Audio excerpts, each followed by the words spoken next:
문화 대혁명이 중국 사회에 준 악영향들 중 향후 중국의 미래에 가장 문제가 될 수 있는 위험한 부분은 바로 교육에 대한 악영향이었습니다.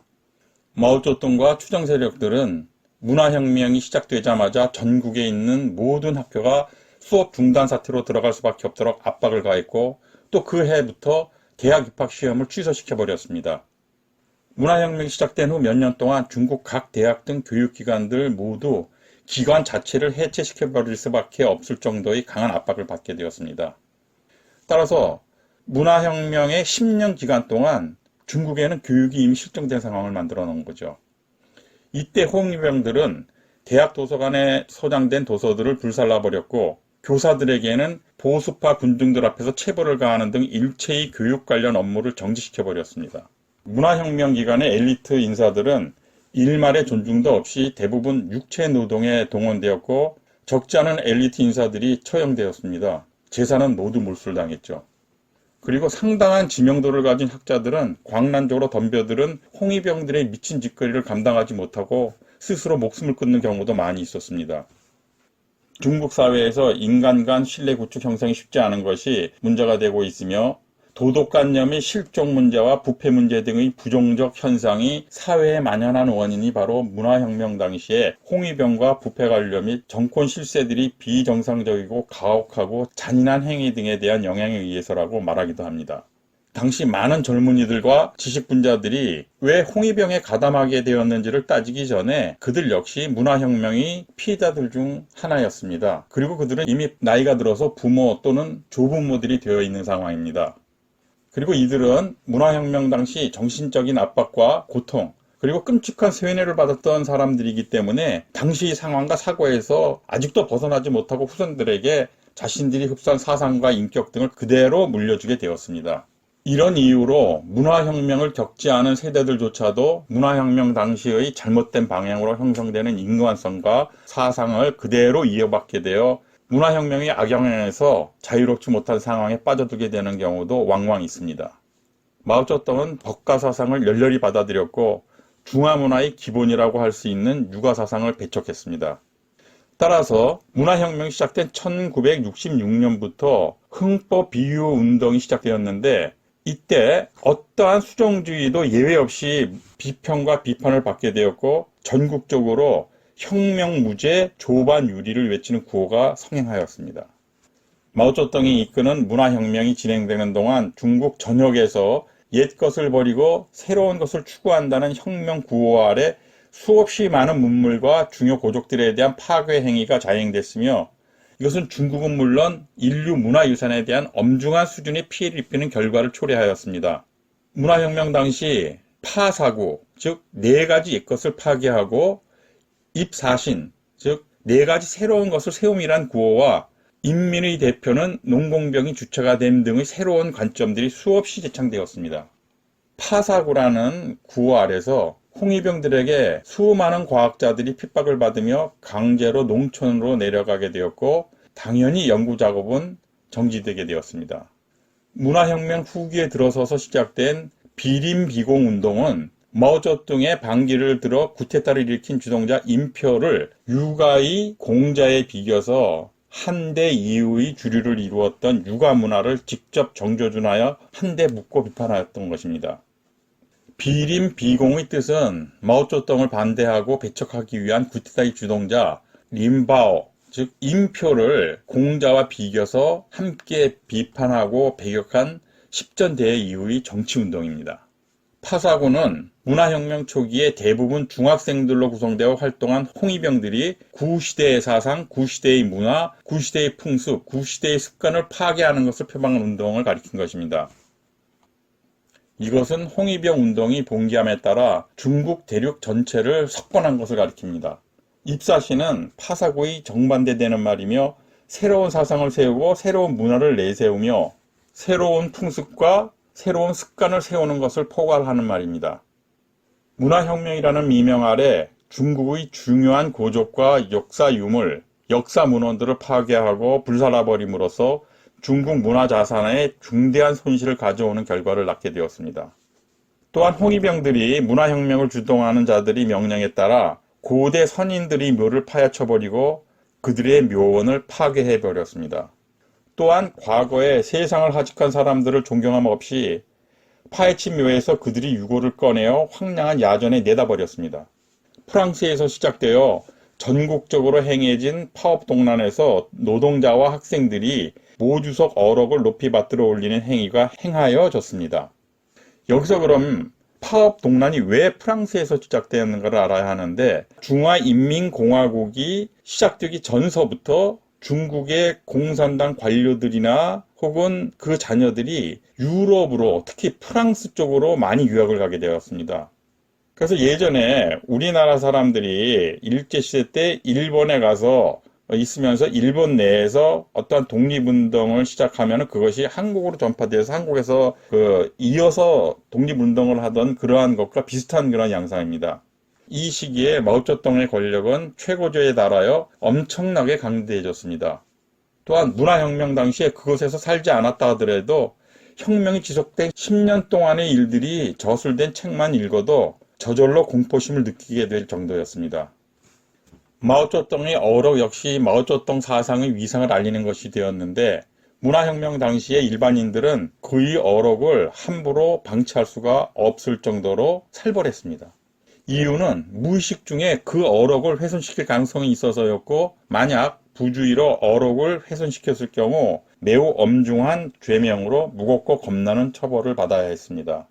따라서 손에 어록을 들고 있게 됐을 경우 누구나 극도의 심적 부담을 느낄 수밖에 없었다고 합니다. 마오쩌둥이 일으킨 문화혁명이 10년간 지속되는 동안 중국 전역에서 기가 막힌 일들이 수없이 벌어지는 가운데 많은 중국인들이 사망했다는 것은 누구나 다 알고 있는 일입니다. 하지만 도대체 문화혁명 기간 중 사망한 사람들의 숫자가 정확히 몇 명인가에 대해서는 확실히 말할 수 있는 사람은 아무도 없을 것입니다. 그동안 중국은 물론 문화혁명에 관심이 있는 전 세계의 수많은 사람들이 공통적으로 갖는 의문들 중 가장 민감한 부분이 사망자가 얼마나 될 것이며 그들은 어떻게 왜 사망했나에 대한 궁금증일 것입니다. 1976년 마오쩌둥이 사망함과 동시에 10년간 끈질기게 끌어온 문화혁명이 드디어 종결되었습니다. 그리고 이때부터 중국은 모든 분야에서 새로운 국면을 맞이하게 되는데, 마오쩌둥이 일으킨 문화혁명이 시작된 지 얼마 지나지 않아 실각되어 시골 농촌으로 쫓겨갔던 덩샤오핑과 그의 추정 세력권 내의 많은 관료들이 중앙으로 되돌아오게 됩니다. 중앙정치 무대로 돌아온 덩샤오핑은 1978년 중앙정치권에서 정권을 장악하며 실권을 행사하기 시작하는데, 이때 중국을 방문한 이태리 여기자가 덩샤오핑에게 문화혁명 기간 중 사망한 사람의 숫자가 얼마나 되는가를 질문합니다. 이 질문을 받은 덩샤오핑은 그 질문에 대한 정확한 답은 누구든 정확한 숫자를 영원히 계산해낼 수는 없을 것입니다. 왜냐하면 문화혁명 기간에 사망한 사람들의 사망 원인이 각양각색이기 때문이고, 또한 중국은 너무나 광활한 곳이기 때문입니다. 결론적으로 말한다면 엄청난 숫자의 사람들이 사망하였습니다 라고 대답했습니다. 마오쩌둥이 벌인 문화혁명 기간에 사망한 사람들의 숫자에 대한 의견은 사람마다 상당한 차이가 있습니다. 과거 문화혁명 시절에 난창과 광동 봉기에 참여했다가 실패한 후에 홍콩으로 도주하였다가 마오쩌둥이 사망하자 본토로 돌아와 덩샤오핑 등과 문화혁명 청산 작업에 상당한 역할을 한 엽거명이란 사람은 문화혁명이 종결된 후에 어느 지역에서 한 연설에서 문화혁명은 약 1억 명의 인사들을 정리하였고 최소 2천만 명이 여러 가지 이유로 사망했다고 말한 것이 그 의견입니다. 중국 국무원 2대 총리를 지낸 화고펑은 많은 사람들에게 이 질문을 받았지만 사망자 숫자에 대한 의견은 내놓지 않았고, 단지 문화혁명은 중국 인민들의 경제를 폭망시킴으로써 중국을 기아 상태로 만들어 놓았다는 의견만 내놓았습니다. 이것은 곧 덩샤오핑이 말한 것처럼 누구도 정확한 사망 숫자를 알 수 없다는 의견과 같은 것입니다. 문화혁명 기간 중 사망자가 얼마인가는 사실상 정확히 알 수는 없지만 최소 수백만 명은 넘는다는 것이고, 이 기간 중 홍위병들이 집단으로 행동하며 휘두른 흉기 등에 의해서 폭행과 교수형 등의 방법으로 가장 많은 수의 사람들이 사망한 기간은 문화혁명이 시작된 1966년이고 이것은 1968년까지 계속되었습니다. 문혁 당시에 홍위병들의 주 목표는 오류분자로 낙인 찍힌 악인, 즉 5가지 영역에 속하는 반동분자들이었는데 이들은 홍위병에 의해서 그 엄청난 숫자의 사람들이 세계에서 유례를 찾아볼 수 없는 짧은 기간 내에 곤봉과 죽창 등으로 구타당하고 찔러 죽임을 당하는 고대의 잔인한 처형 방법으로 살해당하게 됩니다. 실로 전 세계 사람들을 망연자실하게 만드는 광란의 작태였습니다. 여기서 홍위병들이 폭행과 살해의 대상을 고를 때 기준으로 삼은 오류분자라는 것은 곧 지주, 분홍, 반혁명 세력, 파괴 분자 및 우파 이렇게 5종류의 검은 무리를 가리킨 것입니다. 여기서 검은 무리라는 것은 자기들 관점에서의 검은 무리죠. 이러한 끔찍한 행위를 일말의 가책도 없이 자행한 홍위병들 중에는 겨우 10여 세에 불과한 그야말로 어린애들도 상당수 있었습니다. 그 어린애들이 자신의 선생님이나 이웃집 사람들한테까지 곤봉과 죽창을 휘두르고 찔러 살해할 수 있었던 동기는 마오쩌둥이 저술한 후난 농민운동 카오차 바오카오라는 책의 내용 때문에 가능했었습니다. 당시 어린 홍위병들은 마오쩌둥을 거의 신격화하며 맹신하는 태도를 보였지만 사실 그들 중 상당수는 그 행위 자체가 본심은 아니었습니다. 간단하게 표현한다면 전쟁이 났을 경우 자기는 절대 죽지 않는다는 보장만 있으면 전쟁보다 재미있는 일은 없다고 하는 말이 있는데 그들의 생각이 바로 이와 비슷했다고 할 수 있습니다. 문화혁명을 전쟁으로 생각하고 죽지 않기 위해 홍위병이 되어 스스로 목숨을 지키고 자기를 보호하려 했던 경우가 굉장히 많았습니다. 그렇기 때문에 홍위병들이 무리 속에는 군중심리와 같은 상황에 빠져들므로써 함께 마오쩌둥 찬양과 구호를 외치고 행동하며 어린 나이에는 절대로 할 수 없을 것 같은 광란의 행위를 대수롭지 않게 자행할 수 있었던 것입니다. 물론 문화혁명 당시에 중국 정부는 초기에 홍위병들의 행위를 정당한 행위라고 말하지는 않았습니다. 오히려 광폭한 짓거리를 자행한 홍위병들을 구금시킬 수도 있다고 말했습니다. 하지만 이 말은 단지 그렇다는 구호일 뿐이었고 당시 공안청 관계자들 중 누구도 그들을 체포하거나 구금하려고 시도한 사람은 없었습니다.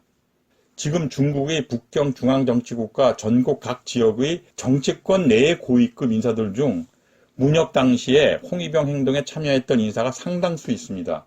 현재 중국 국가주석직에 있는 시진핑도 그렇고 그와 정쟁을 벌여 실각한 보시라이가 그 대표적인 예입니다. 그 사람들이 아버지들이 공산당 내의 고위직 인사였지만 문화혁명 당시에 오류분자로 분류되어 반동으로 몰리게 되면 지위 고하를 막론하고 실각하게 되는 것은 물론이고 전 재산은 몰수되고 가족들도 홍위병들에 의해서 살해될 가능성도 있다는 것을 잘 알고 있었습니다. 보시라이의 아버지는 시진핑의 아버지와 같이 중앙정치 무대인 국무원 부주석 자리에 있었지만 당시에 반개혁분자로 몰려 실각하게 되자 많은 인민들과 홍위병들이 보는 앞에서 보시라이가 아버지를 갈비뼈가 2개나 부러질 정도로 잔인하게 구타를 하였습니다. 보시라이는 당시에 북경대학교 학생 신분이었는데 그는 공개적인 장소에서 수많은 사람들에게 아버지를 구타하는 모습을 보인 후 곧바로 홍위병 대열에 가담하여 그들과 같이 광란의 행위를 저질렀습니다. 물론 그렇게 함으로써 그는 반동분자로 몰릴 위기에서 벗어났고 그의 가족들도 나름 안전하게 생활할 수 있었습니다. 이때 보시라이의 아버지 보이보는 아들에게 갈비뼈가 부러지는 구타를 당하면서까지도 웃음을 보이며 내가 정치하려는 자세가 확실히 되어 있어서 다행이다 라고 말을 했다고 합니다. 대단한 사람들이죠. 이처럼 홍위병들이 인민들에 대한 잔인하고 무차별한 구타와 광란의 행위들이 막 시작될 쯤에 북경시의회 서기인 리쉐펑이 홍위병들의 구타로 인해 사망한 사건에 대한 마오쩌둥의 의견을 발표하게 됩니다. 이때 그 내용을 보면 때릴 일이 있으면 때려야 하고 좋은 사람을 오해하여 잘못 구타하게 될 것을 생각하여 구타를 멈춘다는 것은 비상식적인 것이며 좋은 사람이 나쁜 사람을 구타하는 것은 당연한 것이다. 또한 좋은 사람이 나쁜 사람을 구타하는 것은 영광스러운 것이다 라고 말을 하였습니다. 이때부터 홍위병들의 이 광란의 행동들은 곧바로 합법화가 되어버렸습니다. 실로 놀라운 행위가 아닐 수 없지만 당시 이런 일들은 각처에서 셀 수 없을 정도로 많이 일어났지만 오히려 당연하다고 받아들여졌고 또 그것은 옳은 일이었습니다. 마오쩌둥이 발표한 이 내용이 있은 후에 북경에서 홍위병들에게 구타당해 죽은 사람만 1700여 명이 있었고, 전국적으로 문혁의 상징인 홍색 공포 행위로 단시간 내에 살해당한 숫자는 10만이 넘었습니다. 물론 10만이라는 이 숫자는 당시의 짧은 기간 내에 홍위병들에게 무차별 구타를 당해 사망한 사람들이 숫자만 그렇다는 것이지, 문화혁명이 행해진 10년간의 전 기간 내에 사망한 전체의 숫자는 아니라는 것입니다. 위에서 말한 대로 문화혁명 전 기간 동안 사망한 사람의 숫자를 정확히 알 수 있는 방법은 없습니다. 그러나 문혁이 시작된 1966년 한 해 동안 사망한 사람들의 숫자만 적게는 30만에서 많게는 50만 명이라고 합니다. 이런 식으로 10년간 진행된 문화혁명 기간 동안 얼마나 많은 인명이 비명 행사했는지는 각자 생각해보면 알 수 있을 것입니다. 생각만 해도 끔찍하고 소름 끼치는 일이 아닐 수 없습니다. 한마디로 이 세상에서는 절대로 다시는 일어나지 말아야 할 일들 중 하나입니다. 또한 문혁의 초창기에 반동분자로 몰려 홍위병들이 광란한 짓거리를 피해 스스로 목숨을 끊은 사람들도 약 20만 명이 넘었다고 합니다. 놀라운 일이 아닐 수 없는 숫자이며 당시 문화혁명이 어떤 상황이었는지를 설명해 주는 것이라고 할 수 있습니다.